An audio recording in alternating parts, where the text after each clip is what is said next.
We've got a ceasefire in Gaza, but can it hold? Ford's new electric pickup and love-hate 8 to end the week. Friday Need to Know, let's go.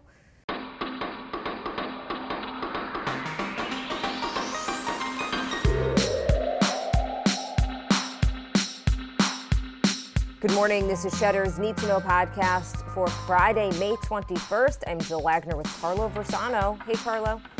Happy Freitag, my friend. How are you feeling today? You know what? I feel a little bit better. I just wanted to begin the podcast by thanking everybody who wrote in, expressing their support after I opened up about just this frightening surge in anti-Semitism and how it's affecting me personally. I started the day yesterday, as if anyone listens to the podcast, they would know, almost in tears, because I'm scared about what's happening. I'm scared to be Jewish in the world right now. And then immediately I had tears from your emails. I read all of them. I read some of them more than once. Many Jewish people telling me how they are scared too. But really it was mostly non-Jews encouraging me to continue to speak out. I just wanted to read quickly one that I got this morning that I will condense. And I don't want to use the person's name in case they don't want me to. She says, I was listening to you and it sounded like you felt like you were screaming into the void. I do care. I don't know how much it matters to have one middle-aged, non-Jewish lady in the Midwest behind you, but here I am. I am scared for you. I am scared for the state of our planet, and I desperately hope that we could stop looking for excuses to divide ourselves from each other. Don't be silenced. I have tears just even reading it. So a big thank you. And look, I am still scared. There have been more attacks on Jews in this country since our podcast wrapped up yesterday. A couple of examples: Palestinian protesters throwing firebombs at Jews in the Diamond District in Manhattan, that's Midtown on the west side, outside Bergdorf's in Midtown. Another account from a young girl, granddaughter actually of Holocaust survivors, of a man in army fatigues yelling at people who were eating outside. Where are the Jews? I am hunting all the Jews. There were accounts of protesters spitting on people who they thought were Jewish, who were eating on the sidewalks. Former Congresswoman Gabby Giffords tweeted that her synagogue in Arizona had been vandalized. So it goes on. And another thing I wanted to mention, Carlo, yesterday you said you were heartbroken that I had to think about security at my daughter's school. I just wanted to make clear there are unfortunately guards outside of my daughter's school. And I would guess most Jewish schools and synagogues on a good day, because anti-Semitism is always a problem. But we are now talking about a nearly 500% increase.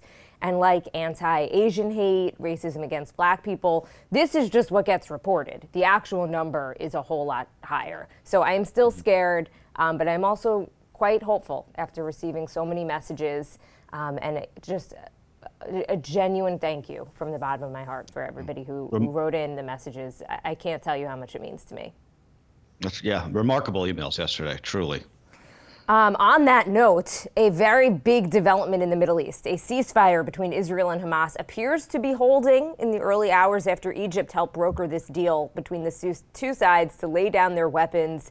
And it came after a lot of pressure from the United States on Israel. Thousands of Palestinians took to the streets to claim victory, despite this heavy toll of the 11-day bombardment that it took on the Gaza Strip. Israeli Prime Minister Benjamin Netanyahu facing a little bit of blowback from his base that perhaps he stopped too soon. President Biden celebrating the ceasefire and said that the U.S. would help Israel replenish its supply of the interceptor missiles for the Iron Dome, and also provide humanitarian aid to Gaza without dealing directly with Hamas, because that's the challenge. The U.S. considers Hamas a terrorist organization. So both sides trying to claim some type of victory here. I think today will be the big test, if because there's going to be Friday afternoon prayers at the Al-Aqsa Mosque. Actually, those are probably happening right now, which has been just one of these flashpoints. So I think that's something to watch today. Ceasefire, it's great. It doesn't resolve the dispute. There have been, just to be clear, life had gone on. I mean, Muslims were praying at Al-Aqsa Mosque throughout this whole thing. Jews were at the Western Wall. Okay, but so hopefully that's a good sign. To your point, anything can unfortunately blow it up again. I mean, look, I think that this doesn't solve the dispute that's at the core of the issues here, right? I was thinking a lot about this yesterday, just trying to read up more and trying to sort of like think creatively about it. It's what needs to happen, in my view, is there's got to be peace talks, right? There's got to ultimately be some type of agreement, whether that's a two-state solution, whatever it is. There has to be an ultimate agreement at the end of this. That's only going to happen if the United States normalizes ties with Iran, when you think about it, right? Because think about what that would do. That would effectively kill off Hamas at the knees, and Hezbollah, for that matter, right? Those are both that would strip both of those terrorist organizations of their sponsor, which is Iran, which in turn would, I think, allow the United States to apply more pressure on Israel to really start to deal. So I think that the key to the whole thing is to normalize relations with Iran. That doesn't mean that we're going to have to be like best friends with them. I just mean sort of like get into a state where we're talking and we're dealing with them.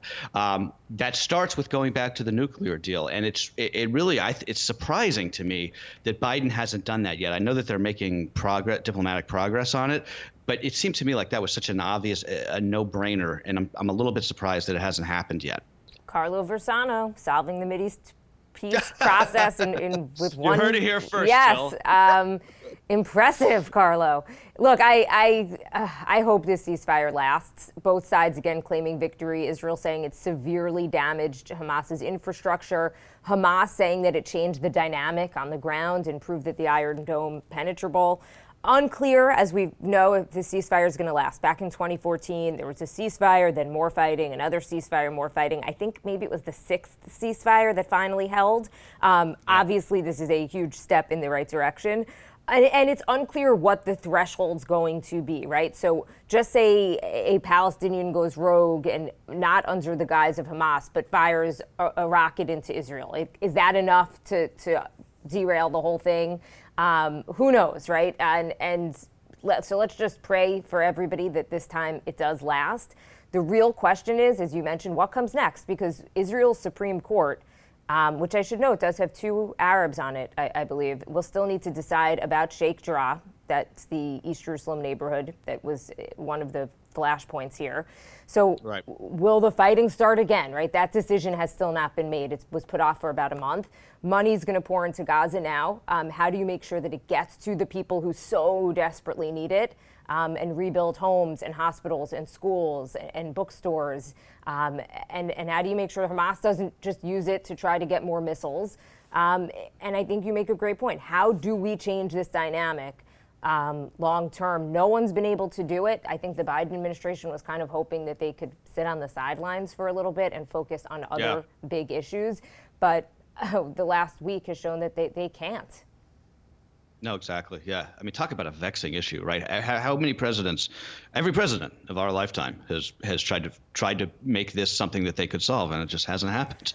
And so interestingly, there are people who do feel that if the Monica Lewinsky scandal never happened with Clinton, that it's a really interesting thing. Yeah. That maybe he would have had a little bit more power to make that peace deal work. That feels like it was the closest we came in at least our lifetime. I don't want to get into this now because we're going to go off on a rabbit hole, but there's really interesting, if you think about in retrospect, Monica Lewinsky scandal, there's so many different things that had that not happened, there's an argument that we would have gotten bin Laden, right? That Clinton backed off on bin Laden because he was under so much pressure, which means 9/11 wouldn't have happened. So anyway, you could go down that rabbit hole forever. But yeah, I think it's so fascinating to think about that kind of stuff. All right, but just praying for peace on both sides. Yep. It's just been too much. Okay, the first Americans could start receiving vaccine booster shots as early as September or October, according to the CEOs of Pfizer and Moderna. Okay, so there's no evidence yet that the vaccine's protections are fading.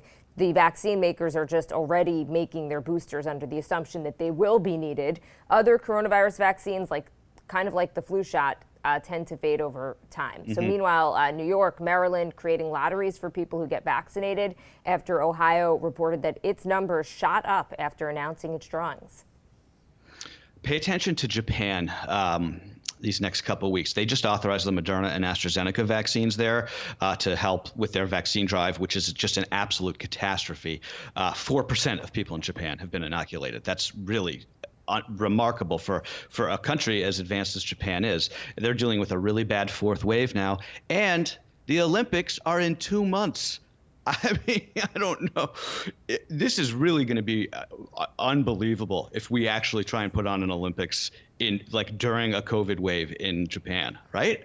The public sentiment in Japan is that they do not want these Olympics to actually happen. Right. I know it's all about money, but it just seems like just cut bait, right? We didn't do it. Like, we're going to do it again. We're going to do the Winter Olympics next year. We'll do the summer in a couple of years. Like, it's okay to not have it for once. I don't know. I feel bad for the athletes. I'm kind of on the fence about the whole thing. Okay, scientists with the federal government are predicting an above normal hurricane season this year. Shocker. With something in the range of 13 to 20 named storms likely in the Atlantic. The annual NOAA Outlook estimates that 6 to 10 of those are likely to become hurricanes, and 3 to 5 may turn into major Category 3 or higher storms. Yeah, NOAA actually had to raise the range of what they consider to be a normal hurricane season just because of they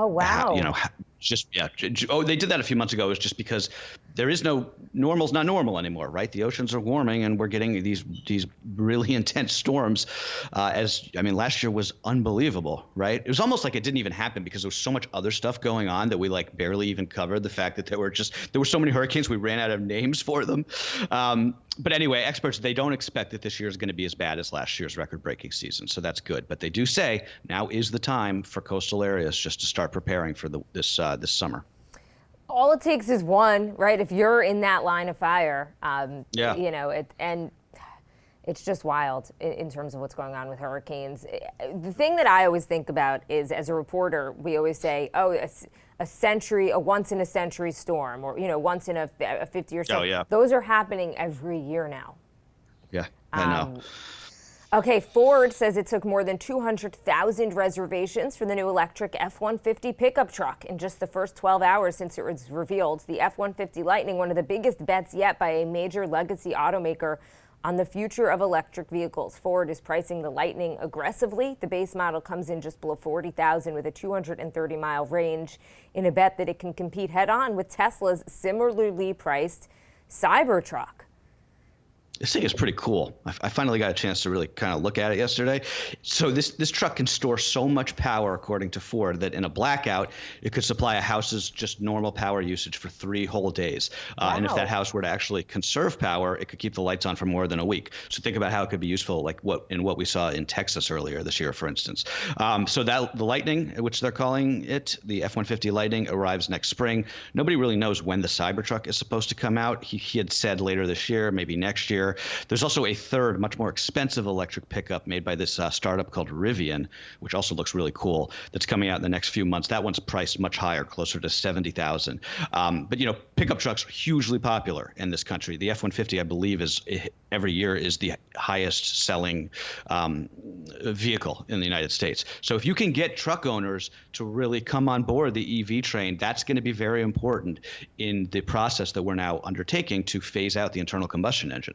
The F-150 also has a frunk. Have you heard of this? It's a trunk in the front.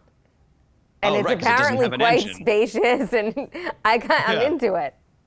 I like that. Yeah, because I guess if you don't have an engine in there, why not, right? Also, I guess on the environment beat, Carlo, according to a new report, just 20 companies produce more than half of the world's single-use plastic waste. ExxonMobil and Dow Chemical are the worst offenders. The production of single-use plastic also going up, even though there are efforts at the local level to really pare it back. You see plastic bag bans, recycling programs, etc. The research from the nonprofit Mindaru also found that the average American throws away 110 pounds of plastic a year, just 8% of which gets recycled. And I'm telling you, Carlo, when you have your baby, you will not believe the amount of things that you just throw away, and how convenience kind of trumps environment in a lot of cases. And it's this weird thing because you become, I felt as a parent, I became a little bit more aware of what I was leaving for my daughter. Like, I want the world to be a better place. Sure. than when she was born.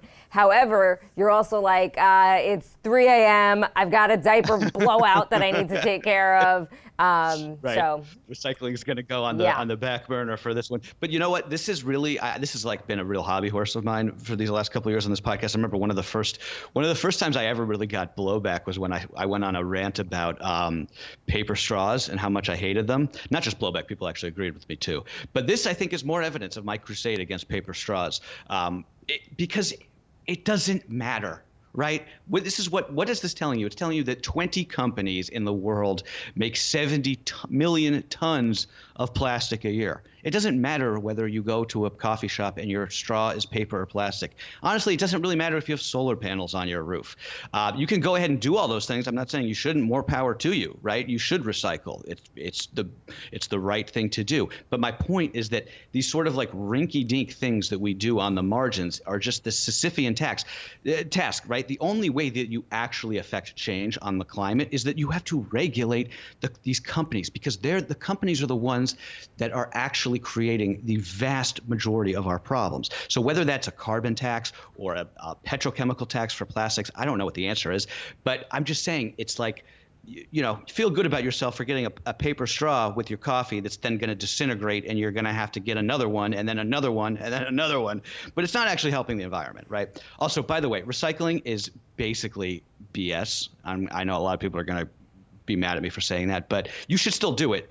But it's just not really helping. Just based on that statistic you just said, 8% of our plastic gets recycled. And I actually read once, I wish I could find this, that aluminum is the only material where the cost to recycle it doesn't outweigh the cost of actually creating new aluminum, if that makes sense. To the stock market, the Swedish oat milk brand Oatly soared in its public debut on the NASDAQ, giving the Oprah-backed company a valuation of about $12 billion. Sales of oat milk tripled in 2020, and the dairy lobby has taken notice. I don't know if you started to see these new Got Milk ads that are out there. I haven't seen these in a while, but the industry behind that iconic Got Milk ad campaign, they have a new marketing campaign that's framing milk as a natural sports drink, sort of like a Gatorade, only natural. The tagline is, "You're going to need milk for that." There's even this ad of this like mountaineer climbing a building, and then like he reaches the top and he chugs a bottle of milk. I don't know if that's something that athletes actually do. I'd be interesting to hear if that's the case. But do kids even still drink milk? Like, yes, I feel like when we were they do. Do they? Mm-hmm. Okay.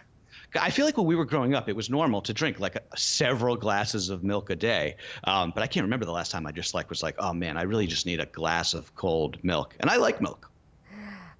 Well, I thought to myself, I saw that ad where the person climbed the 30-story building, and it's like, Yeah. listen, nothing against milk, but I mean, I'm not drinking a glass of milk when I do that. I mean, I'm not doing that, but that I feel like it would be nauseating.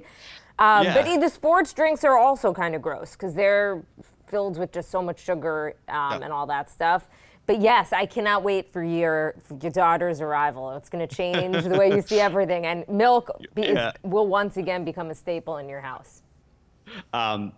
I like that. Okay, that's okay. I'm down with that. I like milk. As for Oatly, though, just on because that's what we were sort of talking about here since it went public, I'd be very, and again, the usual caveat applies. I'm not a stock picker. I don't know what I'm talking about, but I'm always very wary of these companies that aren't at all diversified and that create consumer products, right, that aren't diversified at all. I mean, Oatly just makes oat milk.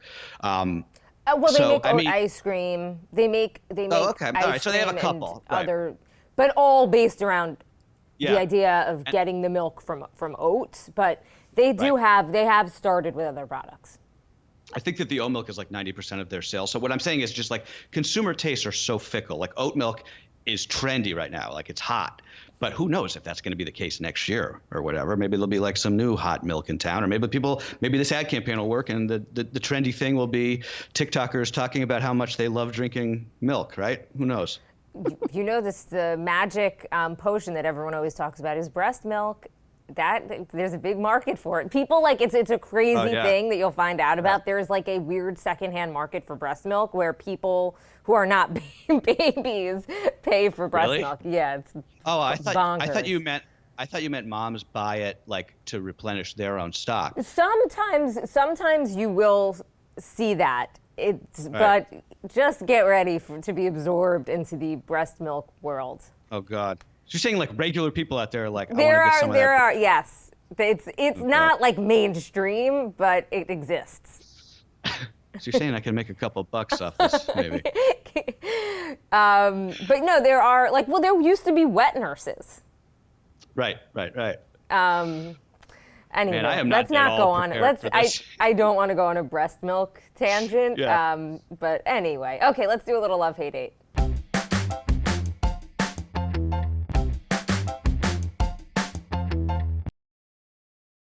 One thing that we love when you are driving and then every so often the stars align and you happen to hit every green light. It happened to me the other day, and I think I saved about 3.5 minutes, and I felt Were you in the wonderful city? about it. No, I was on Long Island. In the city, it's magical. It's magic in the city. So in my family, we always called this riding the wave. And my dad used to. It was like a real point of pride for him. Like if he could go, he could like bomb down like Amsterdam Avenue, from the Upper West Side to Midtown without hitting a red light. He'd be like so proud of himself. So yeah, it really. But regardless of where it is, you're just like, oh, someone's looking out for me up there, right? One thing that we hate: size charts on clothing websites. Absolutely meaningless. What gets me is the measurements. Where do they think anyone has a measuring tape and is measuring their waist Right. and their thigh? I Yeah. mean, who knows how many inches around your thigh is or your waist? So, yeah, thanks for nothing. It's terrible. I get most of my clothes on eBay now, actually. Really? And yeah, it's kind of weird, I know, but I sort of like worn in clothing, which is kind of creepy because it's like I'm wearing some other guy's t-shirt. But anyway, it's terrible because like half the stuff you buy, the size is all wrong and whatever, and yet I still do it. Anyway, one thing that we ate, just speaking of my dad, I went down to Italy in Lower Manhattan at the World Trade Center yesterday with my pop. Shout out to Gary, and we had a delicious pasta lunch. Got the carbonara, it was fantastic. It's like if you're gonna house a dish of pasta in the middle of the day on a weekday, like just go for it and go to a restaurant, sit down, have a glass of wine. Italy, by the way, has a really cool installation going on right now just based on all the colors of fresh Italian food. It's very Instagrammable, it's very delicious, and they're a great New York business, and they're trying to come back. So if you're in New York, go check them out. I also I just wanted to go check out the 9/11 Memorial, which is also down there, obviously, before tourists come back and when the trees are in bloom. And it is, I have to say, the 9/11 Memorial is so profound, I find. I don't know if you've been in a while. I've never been. It's very, oh, really? Oh, you got to go. You really do, especially now because all the trees are in bloom and there's no tourists. So you basically have it to yourself. I find it to be like really, probably one of the more moving memorials I've ever been to. So my husband, his best friend died in 9/11. Mm-hmm. She was in one of the towers. And he can't really even go down to the area still. Sure, yeah, I understand that. A lot of people are like that. Someone offered to give me 2 tickets to the museum, and we were going to go. And he just still can't really do it. I understand that. But I should probably The museum. I should probably go. The museum is really intense. The actual memorial with the 2 voids is also intense, but I just find it to be very beautiful.